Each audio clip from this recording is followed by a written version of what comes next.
This is a case of keloid. ఈ patient మన దగ్గరికి ముఖ్యంగా మైగ్రేన్ హెడేక్ కంప్లైంట్స్కి హోమియోపతి ట్రీట్మెంట్ కోసం మనల్ని కన్సల్ట్ చేయడం జరిగింది. హోమియోపతిలో ఏ కంప్లైంట్కైనా ఆ ఒక్క కంప్లైంట్కి మాత్రమే ట్రీట్మెంట్ ఇవ్వడం జరగదు. ఆ పేషెంట్లో ఇంకేమైనా ఇతరితర ఆరోగ్య సమస్యలు ఉన్నాయా అని, అవి మానసికమైనవైనా కావచ్చు లేదా శారీరక సమస్యలైనా కావచ్చు, ఇలా ఇతరితర సమస్యలన్నింటినీ కూడా కలుపుకొని హోమియోపతి మందు ఇవ్వడం జరుగుతుంది. ఆ క్రమంలో భాగానే ఈ పేషెంట్ని కూడా కేస్ ఎంక్వైరీ చేయగా ఈ కీలాయిడ్ సమస్య గురించి చెప్పడం జరిగింది.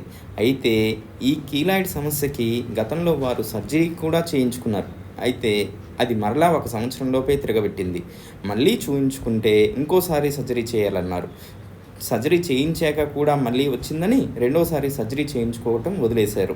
మన దగ్గర హోమియోపతి ట్రీట్మెంట్లో భాగంగా ఆవిడికి ఏకకాలంలోనే మైగ్రేన్ హెడేక్స్ తగ్గాయి, మరియు కీలాయిడ్ సమస్య కూడా తగ్గడం జరిగింది.